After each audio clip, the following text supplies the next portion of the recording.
Good evening. It's Saturday night and we here at NTV Weekend Edition are feeling good. As always, we put our best foot forward, and that's why we have a new look and feel, and we sincerely hope you can share in our enthusiasm. But getting down to brass tacks, and it's been a busy day in politics. Here's what you can expect and more. Tonight, the Building Bridges initiative docks at the coast. All operation of ports should be undertaken at the port facility. Shida ya shamba pwani kubwa kushinda haya. Coast leaders issue 16-point list of region's resolutions. Also tonight, no one can stop reggae. Nobody can stop reggae. Nobody can stop reggae. Dancing to the music of the unstoppable and the tunes of the inevitable. Ni lazima kuwe na referendum, kura ya maoni. The politics also seems unstoppable. Raila Amolo Odinga ambaye ni baba. Ile NASA ilisambaratika. Nafikiri watapanga kitu ingine tena. Walikuwa na ingine ilikuwa inaitwa code.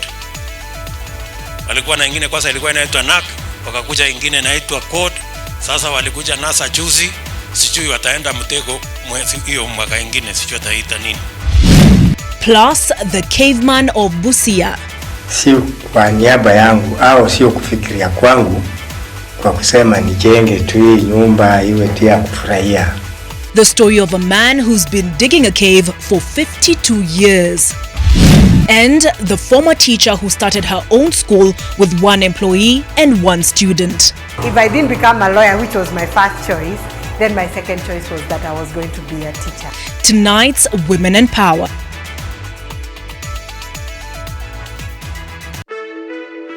Live from Nation Center, this is NTV Weekend Edition with Olive Burrows. Thank you for making the time to join us on NTV Weekend Edition. Our sign language interpreter tonight is Flora Atieno. Now, the Building Bridges initiative ship docked at the coast with a sea of people attending the Mombasa rally. The region's leaders presented 16 resolutions they want included in the final report, which include addressing historical land injustices, land owned by absentee landlords, and port issues. Kevin Mutai brings to us what the people from the coast want, as presented by their leaders. Land grabbing and forceful evictions are issues that have affected thousands of coastal residents, and now the Building Bridges initiative Coast Chapter is proposing full implementation of the Truth, Justice and Reconciliation Commission and the Ndungu report to solve the problems and address historical injustices. Government should buy land from absentee landlords and resettle affected coastal communities. In the alternative, the Constitution of Kenya should be amended to introduce a clause that will revoke all grants held by absentee landlords. Shida ya shamba pwani kubwa kushinda haya. Manake watu wanafenyana hapa eka moja, nusu eka, 2, 3, lakini kuna maelfu ya mashamba ambayo zinakaa hapo tu namna hiyo. Ukienda tu kidogo namna hiyo unaambia wewe ni squatter. Unaangia ati iko landlord, sangine mtu anakuja anatoka kule Arabuni ati yeye ni mtukuu wasiji nani bin nani ambaye alikuwa amechukua hiyo ardhi hii mpaka tupate suluhu. The coastal region is also advocating for the stimulation of key growth sectors in the region, such as tourism, blue economy, transport and logistics, and port operations, so as to create wealth for the people. It is a recommendation as a people of this region that all operation of ports should be undertaken at the port facility. I propose that Mombasa County, the whole of it, be declared a free port kama Dubai, na mtakuwa na shida sana kutafuta makazi. The leaders are also seeking a slice of the national cake. Ensure equitable inclusion and representation of the coastal people in top government positions, in leadership and management of public institutions and resources. The 16-point resolution also factors the revival of the defunct industries related to crops such as sugar, coconut, sesame seeds, rice, cotton, among other crops grown in the region. Other issues that dominated include increasing of revenue allocation and devolving both primary and secondary schools. The BBI Mombasa chapter has presented key resolutions that will address issues affecting the people from across all the 6 counties, with leaders hoping that the document will change their livelihoods. Wakati tunasoma ripoti ya BBI2, mapendekezo haya tutayapata ndani. Manaka tusipoyapata, wapwani mutakuwa mumetuvunja mioyo. Nobody can stop reggae. Kevin Mutai, NTV, Mombasa. Nobody can stop reggae. Aside from the agenda items presented at the rally, political pronouncements took center stage, and we heard the ODM party leader Raila Odinga sing a popular Lucky Dube tune, and that is "Nobody Can Stop Reggae." Now, that is what happened at the Mama Ngina Drive. Kenya must have a referendum, and soon was the resounding message by the leaders from opposing sides of the political divide as they linked the BBI to reggae, because nobody can stop it, as the song goes. NTV's senior political affairs reporter Kennedy Mureithi lets us into the latest tunes and grooves of the BBI reggae. No one can stop reggae. The pace of the BBI rally seems to be picking up as more leaders now join the train. Nobody can stop reggae. About 20 governors and 100 members of parliament were at the Mama Ngina waterfront in Mombasa to drum up support for the document. Nobody can stop reggae, 'cause reggae's The resounding drum beats of the referendum grew louder, speaker after speaker. Mimi nimesoma haya yote kimakini, and the referendum is inevitable, lazima ifanyike to implement these matters. Yale tumependekeza watu wa pwani, ikiwa pamoja na kuwa na prime minister na deputy prime minister, lazima Kenya iende referendum. Kama utaenda federal system, ni lazima kuwe na referendum, kura ya maoni. Wako magavana 24 na kuenda njia ya referendum, tunahitaji county assembly ngapi? 24.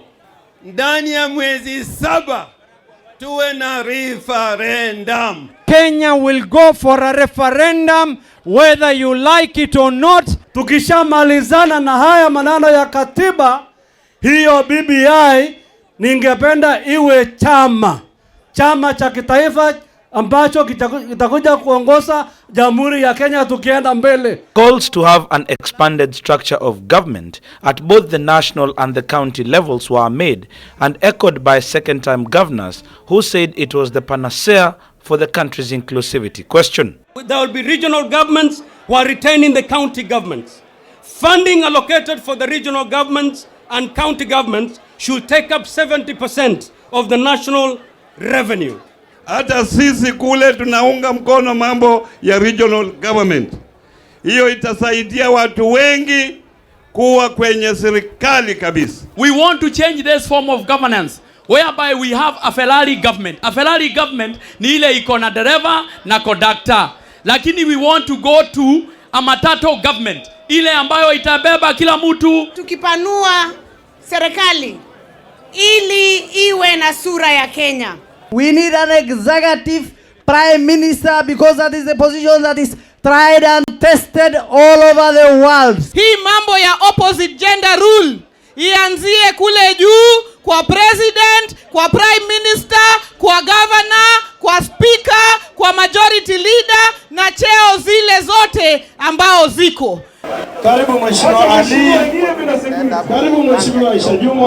Despite drama at the podium at some point just before the event officially kicked off, the Tangatanga group of MPs who were at the event were also allowed to speak, and they played it safe, playing to the mood and tone of the day and location. Mheshimiwa Waziri Mkuu Raila Amolo Odinga ambaye ni baba. Tangatanga MPs, despite appearing to strike a reconciliatory tone, were questioned about their sincerity, with Odinga's allies asking them to walk the talk. Wamekuja hapa badala ya kuomba msamaha Uhuru kwamba baba alimuroga. Sasa kama baba ni mugwanga, Inaponyesha ama iponyeshi? BBI iko na mambo 9. Tuko na mambo ya inclusivity. Ninaomba tukiongea maneno muwe na sisi. Tuko na mambo ya historic injustices. Tukiongea maneno muwe na sisi. Na tukifika katika kipengele ya corruption, Murkomen na watu yako msikimbie. Baba, kuna wengine wamesema hapa ati kuna conditions, kusema lazima ufanye hii, ufanye hii, ufanye hii. Condition ya maana kwa BBI ni lazima ukue Mkenya. The BBI rallies are expected to have gone round the country by the end of February, and that is where the steering committee comes in to come up with a bill by the end of May for onward transmission to all the counties for preparation of a referendum by the end of December this year. Kennedy Mureithi, NTV in Mombasa County. Now, as the BBI Mombasa meeting left Mama Ngina Drive with louder echoes of referendum calls than political attacks, Deputy President William Ruto was still taking swipes at the man considered to be his bitter rival, and that is ODM leader Raila Odinga. He accused the former premier and his allies of hijacking the BBI conversation to sell their political agenda. Lois Wangui reports on the happenings in Trans Nzoia, where the DP and some of his men were still keeping up the fight. Deputy President William Ruto arrived at Kapsigilai in Trans Nzoia County for a fundraiser which brought together 11 churches. Here, the DP insisted that the Building Bridges Initiative meetings should accommodate everyone. Mambo ya BBI ni ya kuunganisha Wakenya. Tuwache kimbelembele, tuwache fujo, tuwache mambo ya kuzungushana na matusi. The Deputy President says the rallies headlined by his rival and ODM party leader Raila Odinga have been turned into a preserve of some leaders. Katika haya mikutano isiwe ni yule alisema Kisii, ndiye anasema Kakamega, ndiye anasema Bungoma, ndiye anasema Mombasa. Jubilee Party's Deputy President threw more salvos at Odinga and those he has been working with in his recent political journey. Ile NASA ilisambaratika. Nafikiri watapanga kitu ingine tena. Walikuwa na ingine ilikuwa inaitwa code. Walikuwa na ingine kwanza ilikuwa inaitwa NAC, wakakuja ingine inaitwa code. Sasa walikuja NASA juzi, sijui wataenda mtego hiyo mwaka ingine, sijui wataita nini. The DP's allies who accompanied him to the event expressed their support for the BBI but not for the handshake. Sisi tuko kwa BBI lakini hatufuati Raila Odinga. Ama hii BBI ni BBI ya Raila Odinga, anataka kutembea, anataka namna ya kutembelea pesa ya Wakenya na kusanya watu na kutenga watu. The BBI has been criticized as a platform for political leaders to push for their own agenda and doing more in dividing the country, or at least its leaders, than bringing them together. Lois Wangui, NTV in the county of Trans Nzoia. The relationship between the Deputy President William Ruto and ODM party leader Raila Odinga is one that has been of great public interest, especially with the growing and apparently resilient rift between the once close allies.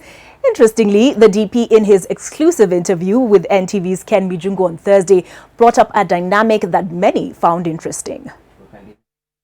I have said before, and I will repeat again, even before the Honorable Raila reached out to Uhuru Kenyatta, he reached out to me. That's the DP side of the story. The former premier, while at the BBI Mombasa rally, responded to these allegations. Let's listen in. Nimesikia mtu mwingine anasema ati yeye ndiye ati mimi nilitafuta yeye. Natafuta wewe kama nani wewe? Wewe huko kwa candidate? Candidate walikuwa wangapi? Nani na nani? Na nani? Kama mimi ningekuwa natafuta mtu, mimi ningetafuta Uhuru peke yake. So there you have it. Same situation, different narratives, and 1 + 1 points to one of the two not telling the truth. Who is it? This is one of the questions that NTV's Joseph Warungu will seek to get a response to from Raila Odinga in our one-on-one exclusive interview with the ODM party leader at 9 p.m. tomorrow. Kenya imetoka kwa gurudumu. Naona baba akisema ya kwamba handshake sio ya kurudi nyuma, ni kusonga mbele. As a consequence, the opposition became a casualty. Opposition exists very effectively where it's supposed to be. NASA is history. Oh, the Raila's about done. About done where? This report was not Raila's report.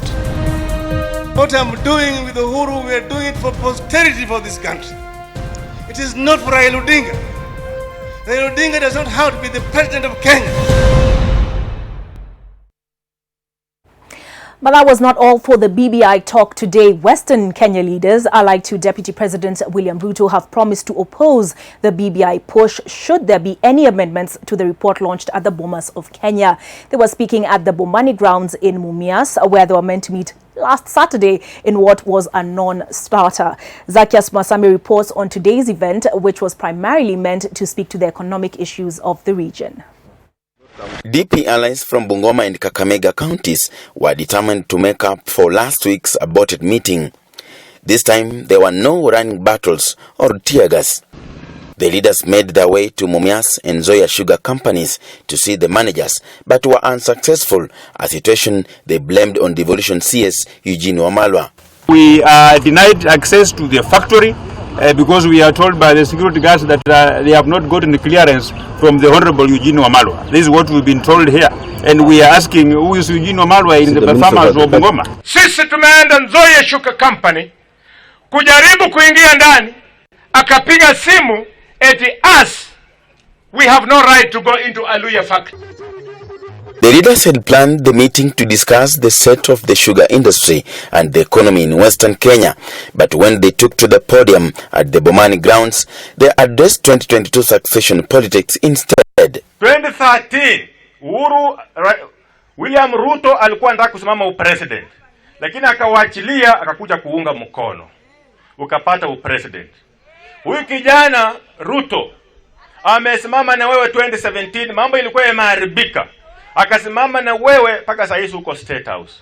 Rais Uhuru, mbona nafanya Ruto namna hiyo? Hatuwezi kuacha rais akae na huyu mtu kwa hiyo. Kwani hii handshake ni inasalamia miaka ngapi? Miaka yote handshake wanasalamiana, kwani hii salamu gani amekatalia mkono ya rais? Kwa nini amekatalia mkono ya rais muda hiyo yote? Handshake haikuwa mbaya, lakini kidogo inafanya hii handshake tunafikiria labda ndio inaleta matatizo kwa watu wetu wa mkoa Magharibi. Mheshimiwa Rais, kwa heshima kubwa, vitega uchumi zetu zote hapa Western Province, kiwemo Mumias, Nzoia, Panpepa zimeanguka. Sisi hatuko hapa kulumbana na serikali ama kulumbana na mtu yeyote. They accused President Uhuru Kenyatta of attempting to shortchange his deputy. PPI sisi tunasupport PPI vile ilikuwa iliandikwa na committee, hiyo report tunaisupport 100%. Lakini kama watachange kitu chochote, nasikia kuna document nyingine ilipewa Amos wako juzi ati waingize ndani. Sisi tunataka tuisome ile ilikuwa ya kwanza, tukubali wananchi wa Kenya tukubaliane na hiyo. Hiyo ingine wanaleta sisi hatuijui. Hiyo ndio sasa italeta shida. Hii mchezo ya Uhuru na Raila kwamba Waluya tukiuliza pesa wanatuambia Sugar Task Force, hatutaki task force, tunataka pesa. Mchezo ya Raila tukiuliza pesa anatuambia BBI. Raila, listen to me, we don't want BBI, we want pesa. The leaders who attended the Bomani meeting here in Mumias say they have prepared a memorandum of understanding with key issues affecting the sugar sector in Western Kenya, which will then be presented to President Uhuru Kenyatta through the National Assembly Majority Whip Benjamin Washiali. Zacchaeus Masami, NTV, Kakamega. Enough of the BBI politics, and we now segue into matters academia. And for a long time, public universities were the cradle of knowledge, the envy of many who thirsted for knowledge and empowerment.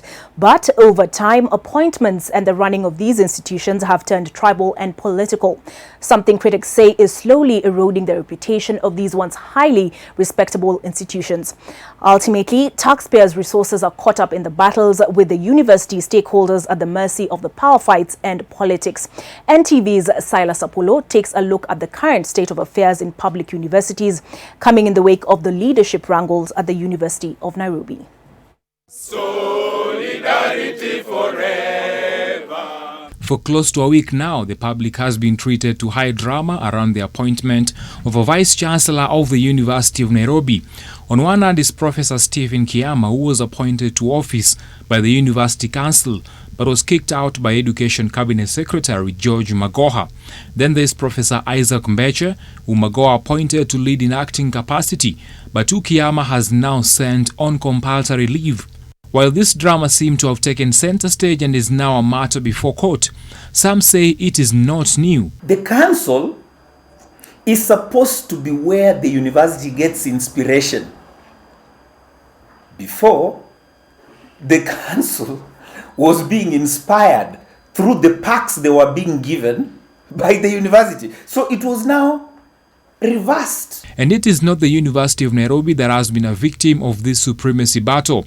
Politicians from Rift Valley were in 2018 put on the spot after storming Moi University in Eldoret to demand the sacking of then acting Vice-Chancellor Laban Airo. Others like Masinde Muliro University in Kakamega as well as Egerton University in Njoro have been embroiled in succession battles too, which has at some point threatened the running of affairs at the institutions. The University of Nairobi's Dr. Maloba Wekesa says the expansion of these universities due to the growing population and the setting up of satellite campuses were the straws that broke the camel's backs. Politicians came in. It looked like a development agenda. Every politician wanted a university established in his own home, rural home. And try as you could, what you always ended up with was a tribal cabal sometimes. And it is these sentiments that have some worried that the current trend could spell doom on the once reputable institutions. Others have argued that over time, a number of universities have been turned into cash cows, an argument they support with the increasing appetite for self-sponsored programs. But there are few people who have been given some little shillings here and there who have actually been bought to propagate a particular agenda. The moment it's money, politicians are never too far away from it. Look at the University of Nairobi. The University of Nairobi controls a budget bigger than Nairobi City Council.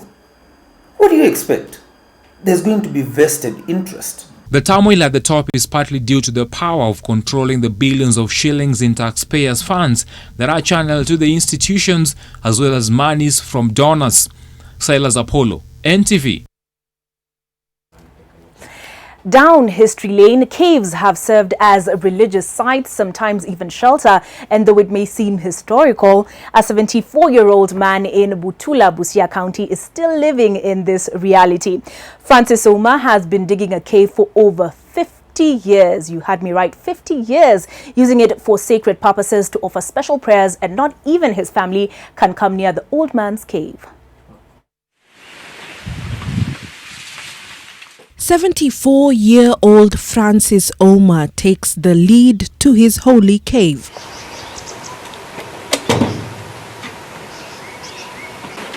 He puts on his white gown, which he says is a symbol of purity and peace. Once he's ready, Oma walks from one corner to another in his cave, which he dug out for over 50 years. The father of 6 says the cave is specifically meant for special prayers and he only dug it after receiving instruction from a higher power. Sio kwa niaba yangu au sio kufikiria kwangu kwa kusema nijenge tu hii nyumba iwe tu ya kufurahia. Ni Mungu ndiye alileta hii nyumba, plani yake alinipa. A set of 5 commandments written on a special placard in one of the corners of the caves serves as Oma's mantra.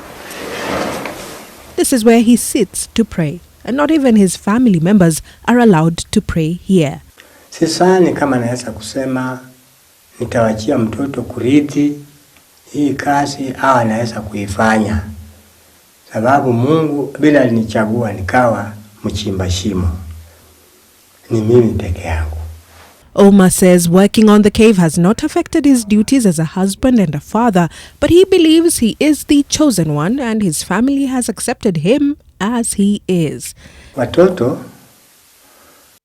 ni wale nimezaa nikiwa kwa kazi, na hao hawezi kustuka sababu mimi ni baba yao. Na unapopata baba atakiwa mchafu, utaogopa yeye. Na kiwa ni mke, nilimuoa nikiwa niko kwa hii kazi. The caveman also doubles up as a farmer to provide for his family. Mel Miendo, NTV. I have to say the man is quite determined, and we are determined to ensure that you're the best informed in the country. So keep it NTV Weekend Edition. We're coming up right after this break.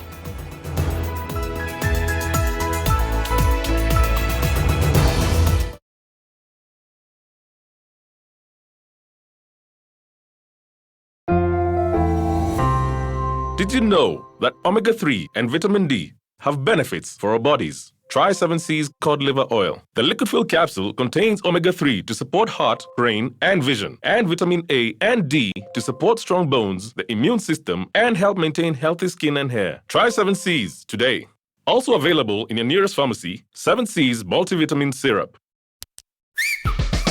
Oya ni aje, mimi ndo Jonte Fresh. Mimi ndio nimetambulika hii Gikomba yote sekta ya manguo. Jumio transform nguo ordinary za mtush zenye ziuka mna hii harufu ya bale into the freshest igikosh yote. Siri ni hii Ariel mpya ya pink. Na kushow mtush zinang'ara kung'ara kushinda kamera. So clean, so fresh. Ma customer unaisana na hii story. Ninatumia Ariel touch of down mpya tu. At Jomo Kenyatta University of Agriculture and Technology, our mission is to produce innovators, leaders, entrepreneurs for the region's socio-economic transformation. Our experienced faculty, modern teaching, learning and research facilities, as well as industry-driven curricula, continues to give JKUAT graduates an edge over their peers. Do not wait. Secure your future by visiting our campuses spread across the country, or visit our website to enroll for January, May and September 2020 intake. JKUAT, setting trends in higher education, research, innovation and entrepreneurship. Selena! Toto, where's mommy? Today's a toilet day. What? Oh. Selena! Toilet day? Tomorrow we're hosting a party and it's a matter of my reputation. It's a toilet, not a white shirt. Even if you spend your entire day cleaning with bleach and detergent, it still won't be party ready. Impossible. Challenge. Harpic 10X. Even if you use bleach and detergent 10 times, they won't give you the same sparkling clean toilet that Harpic 10X will give you. Wow! Harpic 10X. Harpic, Kenya's #1 toilet cleaner. Ukiona mtoto ana mood, hachezi vizuri, inafaa upeleke mtoto hospitali, sio pharmacy. When the place is so cold, then usually even if they bite someone with malaria and they ingest the parasites, they swallow the parasites. They sleep under the nets, but I don't know why most of the time when I come back, I usually get malaria. You really need to take initiative in as far as protecting you and your family from malaria. Prevention is better than cure.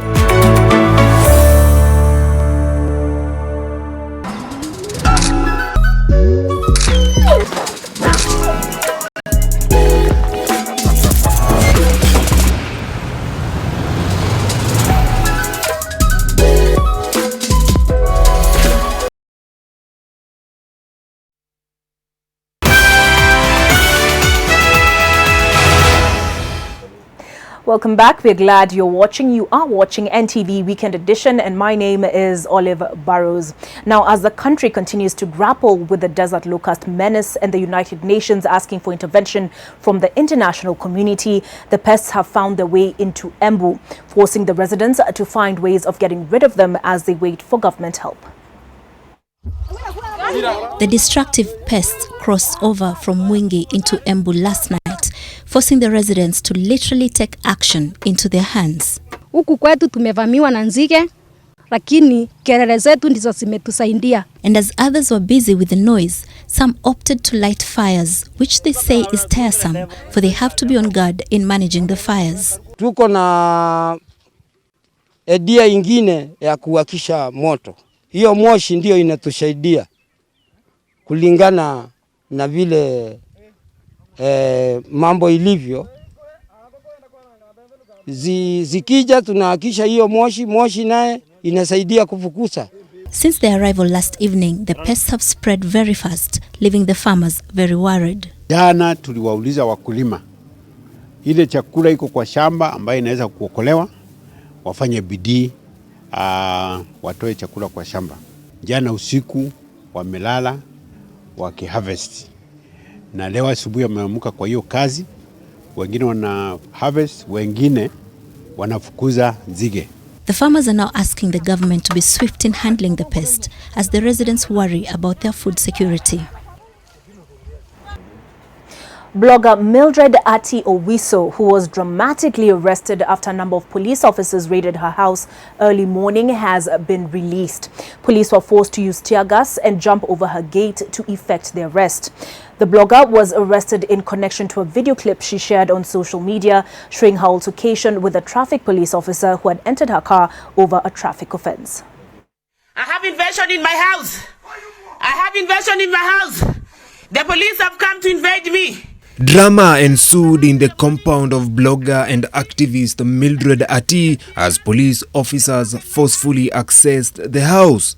They are throwing tear gas all over the place. In a video shared by the activist, the officers lobbed tear gas into the house to smoke her out.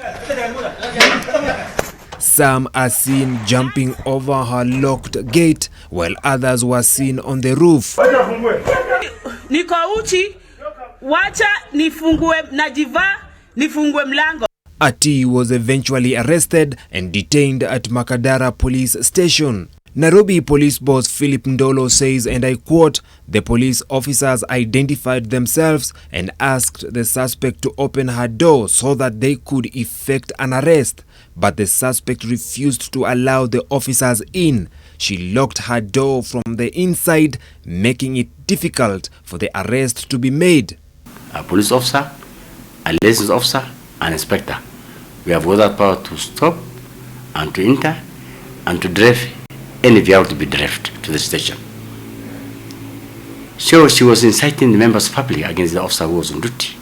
Hey guys, good morning. Another day here. The arrest follows her Thursday's move where she shared a video on social media showing a traffic police officer who had entered her car over a traffic offense she is said to have had committed along Jogo Road. I'm never giving the police lift in my car. And Niambie where he wants us to go. She demanded that the police officer gets out of her car and refused to drive. Eventually, an angry mob who almost beat up the police officer ejected the officer from the car. The police also arrested her husband who was driving the car. And she was causing an obstruction on the road. The officer was on duty, he was in uniform, he was wondering what's happening, why the vehicle are not moving. The one who was driving her was talking on mobile. But this evening, Ati and her husband were released on a cash bail of 15,000 shillings each. The two will be arraigned on Monday to face charges of incitement to violence. Vincent Odur, NTV. This next one will break your heart. Two families in Githabai village in Kinangop have been left mourning after losing 3 children and all their personal effects in a fire. According to the parents, they left the children in one of the houses to go and attend to the farm. An hour later, they noticed smoke billowing from the house. The 3 children were girls aged between 11 and 2 years old. They died while undergoing treatment at Naivasha Sub-County Hospital, where they had been rushed for treatment.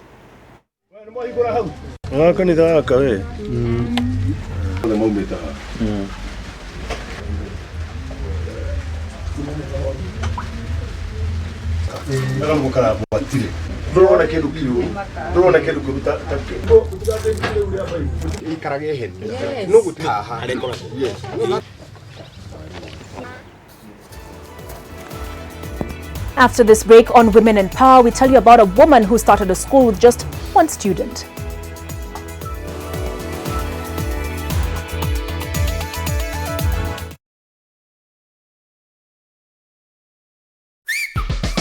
Oya ni aje, mimi ndo Jonte Fresh. Mimi ndio nimetambulika hii Gikomba yote sekta ya manguo. Jumio transform nguo ordinary za mtush zenye ziuka mna hii harufu ya bail into the freshest igi kosi yote. Siri ni hii Ariel mpya ya pink. Na kusho mtushi zinang'ara kung'ara kushinda kamera. So clean, so fresh. Makastoma unaisana na hii story. Ninatumia aerial touch of down mpya tu. Je, maumivu ya kichwa na kukosesha amani? Kaluma Strong hutuliza maumivu ya kichwa, maumivu ya mwili na hata huondoa joto jingi mwilini. Kaluma Strong ina aspirin kama kiungo. Maumivu yakizidi, muone daktari. Betika community is a movement. We started this initiative to support grassroots talent because we want to change and transform lives. Ball imechange maisha yangu. Ball imefanya nimerudi shule, nimemaliza shule. Hope sana ball itanisaidia. At Betika we saw the amazing talent that our youth have in football around Kenya, and we said, what are the challenges that these teams and these young people are facing? And the most immediate need for them was football kits. Tumepata uniform safi, tutakuwa tunatumia kwa tournament, so tuko ready kupiga shughuli. Every winning team will take home a cash prize of 200,000. They get to nominate a community project in their area. Our dream is to see our boys playing in those grand soccer stadiums across the world, and we'll be very proud when we see some of our Betika community players in such tournaments.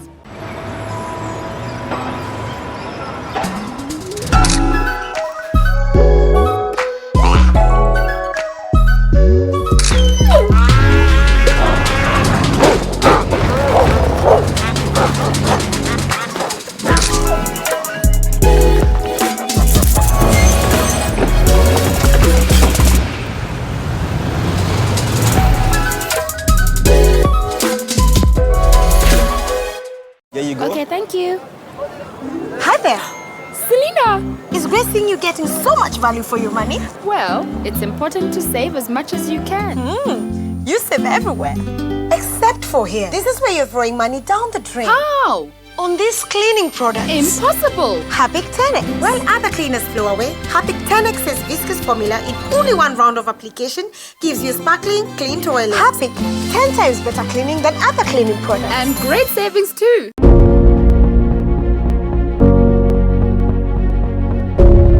At Greta University, the customer experience is simply amazing.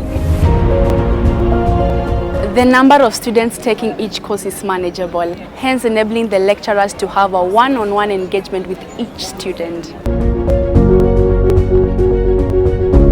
I have gained leadership skills, helping me to become a student leader. This is one of the best institutions to nurture your skills and talent. Intake is in progress.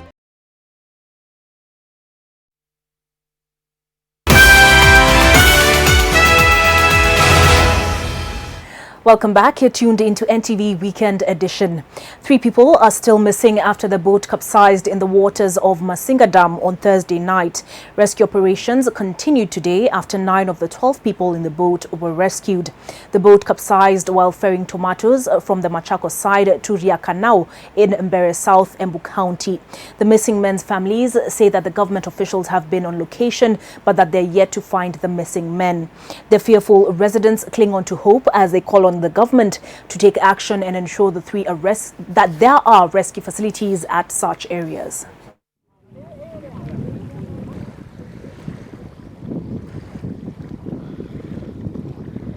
Tulikuwa tumetoka ng'ambo ile ingine tukuje pande hii ya Kanau. Sasa kufika katikati ni kama kulikuwa na upepo, lakini hiyo boti ikakosa balance. Ikachota maji pande moja ikaturusha pande ile ingine. Tukaingia kwa maji tukashikilia nyanya. Sisi wenye walishika nyanya ndio waliokolewa. Tungeomba hawa watu wako pande hii wenye wanavusha watu, si ati wanafanya kazi, kwa maana kama wangepewa kazi nyingine mzuri wangefanya, lakini kwa maana hakuna namna, lazima wafanye ile kazi. Kwa hivyo tunaomba serikali, hatutaki kuwa tunapotezea watu katika hii mto. Watu 9 waliokolewa na watu 3 bahati mbaya wakatuacha, na tangu siku hiyo Thursday mpaka wa leo tunaendelea na juhudi za kuwatafuta, lakini tungeuliza kama serikali inaweza kutusaidia na divers diposa mahali hiyo watu walipata hiyo accident ya maji ni very deep. It's time now for Women and Power. She was among the first girls from her village to attend university. Roseanne Mudhoni made use of the opportunity to make her dream of being an influencer, and I don't mean an Instagram influencer, in society to come true. Armed with only a few savings from her first job as a teacher, Roseanne embarked on a journey of imparting knowledge by setting up a school with only one teacher and one student. Today, her dream has grown exponentially and she shares the steps of her journey with Gladys Kashanja on this week's Women and Power. Enjoy your porridge, take your porridge, take a sip. My name is Roseanne Mudhoni Maina, and I'm the director of Mweki Group Academy. I have been a teacher for the last 25 years. For 10 years I worked, and then for 19 years I've also been learning the school. This is actually our 2020 is our 20th year.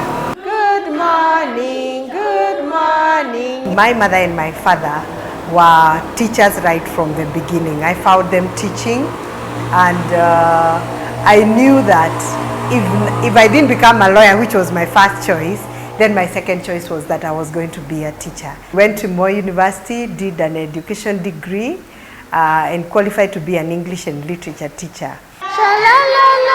So I started my journey in a private school, and that is how I actually got oriented to the private sector of education and learned that it was something that was desirable, it was something that was needed by the community, and it was actually adding value. Thank you, doctor. Thank you, doctor. I opened a small kindergarten in Mweki, started with one child, was able to employ one teacher, and that we stayed with one child for a whole term, which is basically 4 months. So a lot of the neighbors actually just went for the free primary education, and it was a struggle to bring children on board and convince them that there was actually value in the private school. We are in the month of? I had to again look for a job to be able to sustain. I would get my salary and come and pay the teachers. But what I can say is that there are days you just hang in there and say, someday, someday. And our motto is that it is possible. So when I said that it is possible, it wasn't just for the children, that's possible for them to pass. I knew it was also possible for me to be able to develop the business to the next level. Everybody say broom! Eventually, I met a lady who told me that I needed to go to a business school and stop learning the school from a teacher's perspective and actually start learning it from a business perspective. I went to the USIU and did the 10,000 Women's Program, and that changed my life. As a result, we were even able to open our second campus, which is the Kasarani campus. And now we are preparing to open a third one, which will be the Kamulu campus. Book! We do something we call character formation, so that even if this child becomes educated, they do not end up being an educated fool, you know?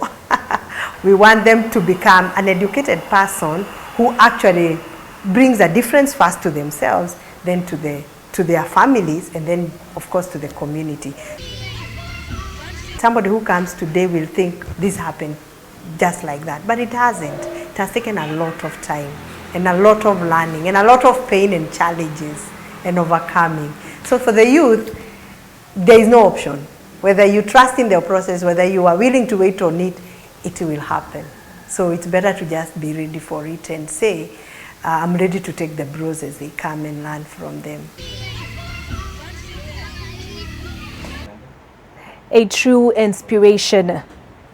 Despite efforts to restore Kenya's tree cover, the country still falls short of the recommended 10% with only 7.5% forest cover. And while this is a significant improvement from previous decades, when deforestation was the order of the day, conservationists say that a lot more needs to be done to restore the environment, and it begins with planting a tree. The best time to plant a tree is 10 years ago. The next best time is today. Now we create a ball. So goes a popular saying. For these young ones from Nairobi Primary School, the best time is now. They have joined this tree planting exercise seeking to put 50 seedlings in the ground. Let's have everyone here, please. The initiative, led by Mhusi Busako in partnership with Green Africa Foundation, seeks to educate Kenyans about the importance of trees and how each Kenyan can play a role in reforestation. This was the beginning, but we are going to ensure that we go around the country, anywhere that we have a branch, we must plant a tree. It's never too late to plant a tree. If you can see the climate, it's not good, and we like the climate while it's changing in a beneficial way. As the nation thinks about building bridges initiative, it is time that we took up responsibility for everyone to stand up for what they are known for and what they stand for, so that we can change this nation. I participated very passionately in contributing towards the BBI in matters of climate change and environmental matters. This is because the tree and the environment is so important. As many people participate in BBI, those who are left at home must understand BBI equals to the good environment that we can ever have in our nation, and therefore we must be able to do this. With most of Kenya's water towers suffering severe degradation and massive destruction, attempts to save them, especially the Mao complex, have been met with politics and resistance. This conservationists say it is putting the future of the country at serious risk. The future of protection of our forests and water towers is only one: fencing off. We must be able to survey those spaces and protect them by ensuring that they are cordoned off from every other space, because it is precious space. That is how we can gather water for our nation. It is spacious, it is very spacious and precious that we must be able to protect it, because we need air that is clean. So the future lies in us ensuring that we call upon corporates and everybody who is doing who cares about their country to fence off the forests and all water towers. Kenya suffered severe deforestation from the 1970s to the 1990s, mainly for charcoal and timber production. But in the last few months, the government has embarked on a campaign to restore the forests. Helen Aura, NTV. And on that note, we take a break, but we come back with more on what's happening on the international scene.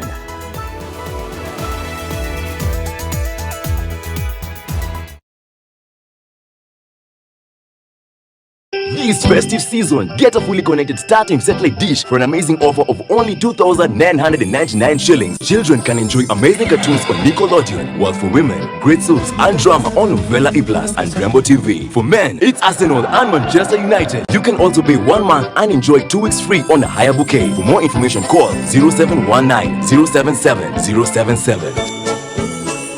StarTimes. Enjoy digital life. Do you have what it takes to become the next generation of great innovators, business magnates, corporate icons, engineers, and renowned researchers? Be part of over 40,000 students pursuing and nurturing their career at Moi University. Enroll now for January, May, and September 2020 intakes for postgraduate, degree, and diploma programs in the following schools: School of Business and Economics, School of Arts and Social Sciences, School of Information Sciences, School of Education, School of Agriculture and Natural Resources, School of Biological and Physical Sciences, School of Tourism, Hospitality and Events Management, School of Aerospace Science, School of Public Health, School of Medicine, School of Engineering, School of Law, School of Nursing, School of Dentistry. Enroll now. Moi University, the foundation of knowledge. Welcome to our big family. You see, in this family, we have fun together and we look out for each other because we care. We share whatever we have. We protect and support each other. Welcome home, where we love and care for each other. We're so excited that you're joining us. Welcome to the new member of our Nivea family. New Nivea Petroleum Jelly Essence, enriched with glycerin for long-lasting moisture and protection.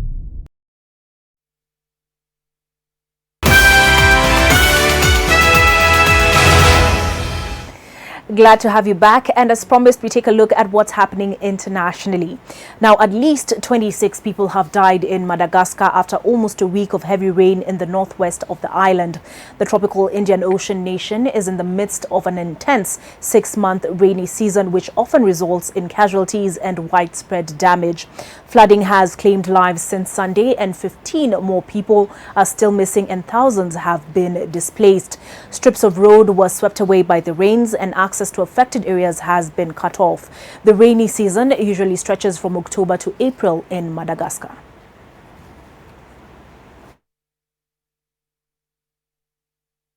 China has today celebrated its Lunar New Year, and Chinese citizens in Bangkok, Thailand have joined the celebrations amid looming fears of the coronavirus outbreak. The SARS-like virus has so far claimed 41 lives and 1,300 people have been infected. The virus is spreading rapidly across the world as 12 countries are now confirmed to have it. The countries affected are so far in China, France, Japan, Australia, Malaysia, Nepal, Singapore, South Korea, Taiwan, Thailand, Vietnam, and the United States. The revelers, however, did not let the virus fears dampen their spirit as they held a carnival through the Bangkok streets. Chinese citizens living in Kenya have also held their celebrations and are set to hold a spring festival at the Two Rivers Mall.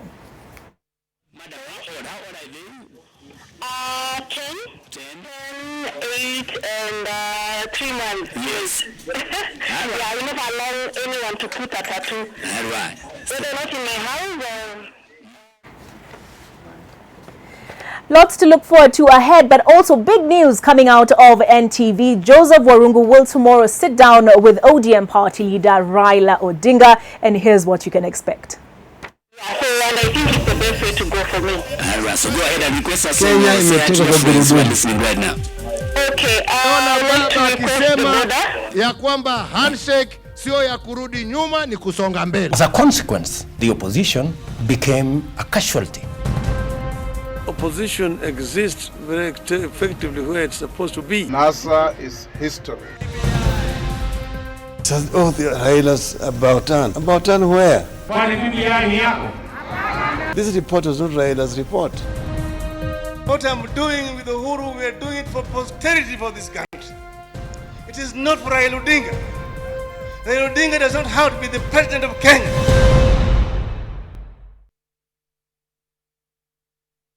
As we're yet to see it since the interval.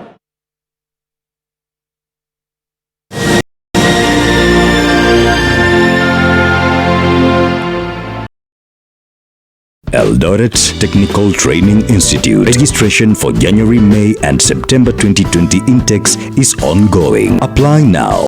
Eldoret Technical Training Institute. Growing reputation. Kupika kila mtu ajipikie yake. Na vyombo za nani? Kwa nani? Am I not getting some? Ice cream ya wageni. Wewe nitakuletea maji kwa jikoni. A girl's gotta eat to keep up with you, Mr. Guns. Well, that's absolutely correct. This festive season, get a decoder with subscription at an unbelievable festive offer of only 1,499 shillings. You can also pay 1 month and enjoy 2 weeks free on a higher bouquet. For more information, call 0719 077 077. Star Times. Enjoy digital life. Did you know? We are a leading African banking group with over 1,000 branches and almost 10,000 ATMs across the continent. Absa Group, serving Kenya as Barclays.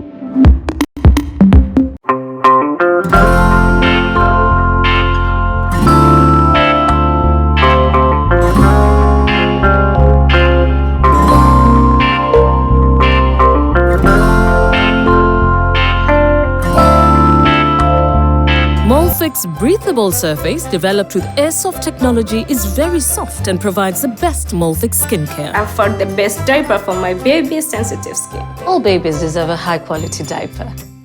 You should also try Molfix. Ukiona mtoto ana mood, hachezi vizuri, inafaa upeleke mtoto hospitali, sio pharmacy. When the place is so cold, then usually, even if they bite someone with malaria and they ingest the parasites, they swallow the parasites. They sleep under the nets, but I don't know why Most of the time when I come back, I usually get malaria. You really need to take initiative in as far as protecting you and your family from malaria. Prevention is better than cure.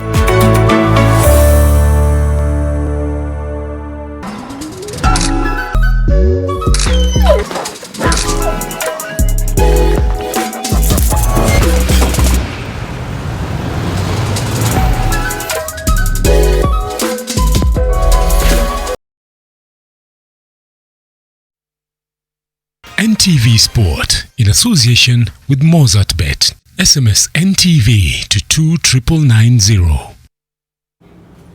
Hello there, let's have a look at the day's sports news. Welcome, my name is Brian Otwal. The government has pledged to work more closely with the private sector so as to meet all the needs of Kenyan sportsmen and women more so this year, which promises to be busy in the sporting scene. The pledge was made during the gala for the 16th edition of the Safaricom Soya Awards. And as Warothi Kiri reports from Mombasa, once again, marathoner Eliud Kipchoge stole the show. The man without limits, Eliud Kipchoge. Eliud Kipchoge! As expected, marathoner Eliud Kipchoge was crowned the overall sports personality of the year as well as the sportsman of the year at the Safaricom Soya Awards. Sports is the only way to unite the country. Sports is the only way to unite the whole world. Despite winning the FIBA Zone 5 championships and being losing finalists continentally, the national basketball men's team, the Kenya Morans, was second to surprise men's team of the year award winners KCB RFC. For successfully defending their African Games crown and securing a return to the Olympics, the national women's volleyball team won the Women's Sports Team of the Year award, with their coach Paul Bitok crowning his return to Kenya after 10 years in Rwanda by winning the Coach of the Year award. Helen Obiri, who started her season by winning gold in the World Cross Country Championships and ended it with a gold in 5,000 meters at the Worlds, was the best sportswoman in 2019. Harambee Starlets striker Gentrix Shikangwa was named most promising girl, with Kenya Sevens rookie Geoffrey Okwach the most promising boy. The Special Olympics was the best federation, while athletes Catherine Nyaga and Samuel Moshai won in the sports people living with disability categories. Volleyball great Dorcas Andasaba and legendary Harambee Stars goalie Mohamed Abbas were inducted into the Hall of Fame, while footballer Johanna Omolo was named the community hero. The 16th edition of the Safaricom Soya Awards were for a second year running held in Mombasa County. But Mombasa Governor Ali Hassan Joho was missing in action, with retired Nigerian footballer Victor Ikpeba the chief guest. It is the year our athletes broke records and pushed our human limits beyond what we have always imagined that we could be able to do. I want to say to all Kenyans, to do this is to inspire your young boys and your young girls. Private sector needs to come in. And as I've said before, they'll only come in if we're accountable, if we're transparent, if there is integrity. We'll operate within government with the integrity, with humility, and with transparency, so that we can bring private sector on board to the benefit of the sportsmen and women. Focus now turns to 2020, which is jam-packed with sports activities, the ultimate being the Tokyo 2020 Olympics. Team Kenya 2020. For a second year in a row, it was the Eliud Kipchoge show at the Safaricom Soya Awards. Warothi Kiri, NTV, Mombasa County. Congratulations are in order for the winners there. Moving on, Kakamega Homeboys came from a goal down to beat Kariobangi Sharks 2-1 and moved to the top of the Kenyan Premier League standings at the Kasarani Stadium. Kennedy Onyango cancelled out Boniface Onyango's goal for Sharks, with Ali Bai netting Homeboys a winner that takes them top on 39 points. Champions Gor Mahia climbed to second on the log with a 3-0 thrashing of Bandari FC at their first stadium. Custodian David Mapigano, Lawrence Juma and Kennedy Otieno sealed the win to complete a league double over the Dockers, who they now beat 2-0 in the first leg. In other results, AFC Leopards beat Kisumu All-Stars 2-0. Sofapaka drew 1-1 with Chemelil Sugar. Nzoia Sugar shared the spoils with Zoo FC in a goalless stalemate, while Wazito FC's poor run in the league continued after they lost 3-0 to Posta Rangers at the Kenyatta Stadium in Machakos. On Sunday, Tusker play Ulinzi Stars in the only match of the day.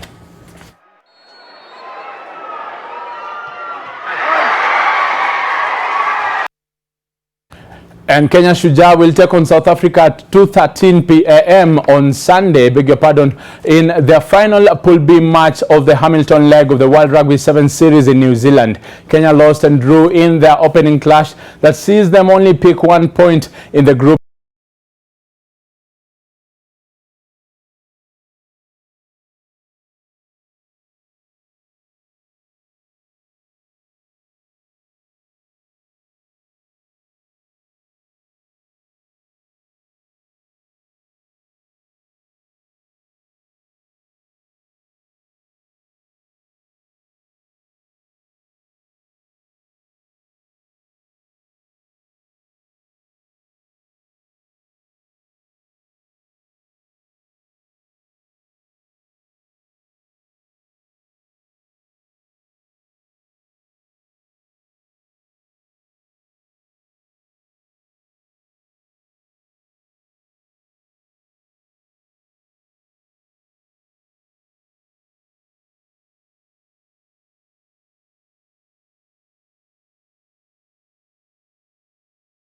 Kabras Sugar and KCB played bottom teams Kenya Kisumu RFC and Western Bulls, winning 59-13 and 29-8 respectively. Kabras stayed top on 55 points, while KCB are second on 54 points. Western Bulls are 11th on 13 points.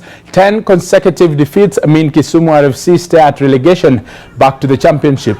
Meanwhile, the misfiring Kenya Harlequins suffered their 9th Kenya Cup defeat of the season after going down 48-3 to the visiting homeboys at the RFU grounds. Across at Impala, hosts Impala Saracens did a double over Nondi's, winning 28-18. Tofra Nakuru beat crosstown rivals Menengai Oilers 19-17 in Nakuru, while Mwamba bounced back to winning ways, beating Black Blood 15-14 at Strathmore University.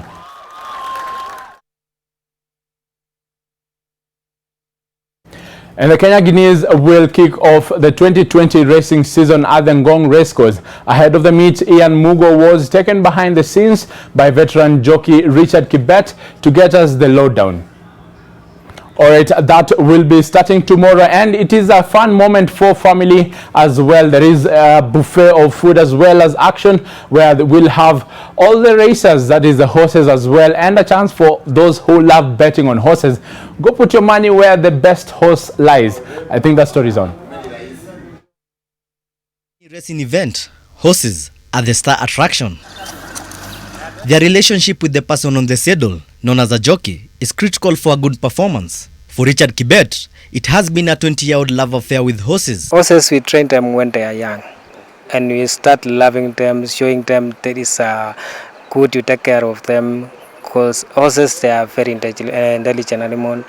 If you train them, you have to show them love. So how did Kibet's journey as a jockey begin? It's a passion as well as something that current is in a family, because my uncle used to be a former champion jockey. It's called Richard Kimutai. He is the one who mentored me a lot, and I admire the way he was running, because he started early 70s. And when I grew up like I want to be like my uncle. Passion aside, there are also practical considerations. The main requirement is your body, because we want a light jockey. When you are a beginner, you should be at least 50 kgs, and to maintain it, because apprentices normally they have 5 kilo allowances of kgs. So if you are more than 50 kilos, it will be impossible for you to train. And also, horses really like a light person, because it's something that you compete with it. Getting the right horse is fundamental. Yeah, in Kenya we are using thoroughbred racing horses, and we are normally bring them up from South Africa, and some of them we are breeding here in locally, but they are very good horses, especially coming from South Africa. Like now, I think 75% are blood from South Africa, and these are really bringing up a good competition in Kenya. Gotten interested? Here is a way into jockeying. If people come, we just take them and train them, start them to be a groom, to take care of horses, to know how to groom, to how to handle it, how to make the horse being loved, because the horse need to be taken care of. It's really more in something that can be taken care of than any other animal. And when they come in, we train them, and then we see how he cope with that, and if the body is suitable for riding, like racing or anything else, we encourage him to do exactly what you see on him. So that's why they come in, and then we train them, and then we take them to a next level of riding, like exercise riding. When they come on, we train them until they become apprentices. Nation Karanja is a staple under the Ngong Racecourse. It's a good work. Sa inataka nini? Unakuwa na moyo. It's a part of nazipenda yani. Kitu inataka ni control. Cause unajua ni mnyama, so see every time atakuwa right. So anahitaji attention yako. The rose also has thorns. Earlier on, we had a lot of racecourse, but due to lack of horses and trainers, and actually no support in the government, so that's why this is the only one we have to maintain it. Sunday's Kenya Guinness is the highlight of the racing season. This is one of the major races in this season. We're starting to prepare a horse like 6 weeks before this race. All is set for the first classic race card of the season, and for this champion, Silverstone, it promises to be a remarkable 2020 this year. Ian Mugo, NTV.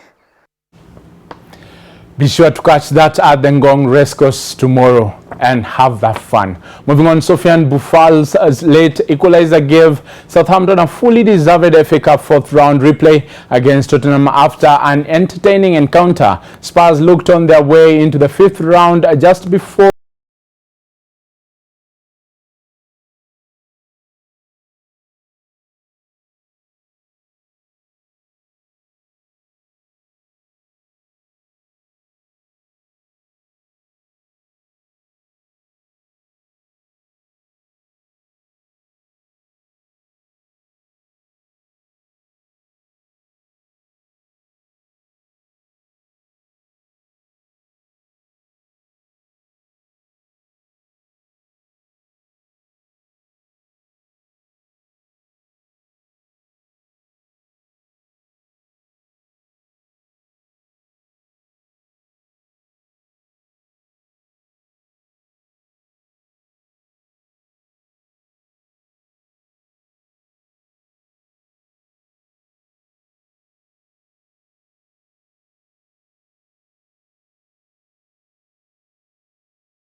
to the fifth round of the FA Cup. Results of that in our subsequent bulletins tomorrow. But for now, have a lovely night.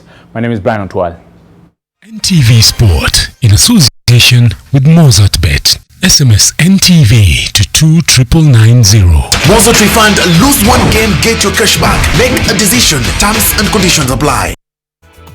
Now, as Raila Odinga reminded us today, nobody can stop reggae. It's time now to jump down with Miss Katiwa and the roughest DJ Mo Spice on NTV all the way to midnight. And you can also catch them on Nation FM. They're asking what your thoughts are tonight on tattoos. Miss Katiwa, I'm eager to hear what your views are. All right, that's it from me. I'm Olive Burrows. Thank you so much for staying with us on NTV Weekend Edition. I remind you that tomorrow live on NTV at 9 p.m. we will have a Raila Odinga, and Joseph Warungu will be conducting that exclusive interview. I leave you now with the tunes of Jump Down. Unaweza chorwa anywhere anytime, lakini sisi kwa tunauliza kwa miaka ngapi ndio mtu anafaa kuani yako ready kuchora tattoo yani. Tupeleke kwa TV. Ndio hapa ni kwa radio vile kunafanyika hapa ndani. 96.3. tuende huko juu kwa NTV live #JamDownKE. Arwa.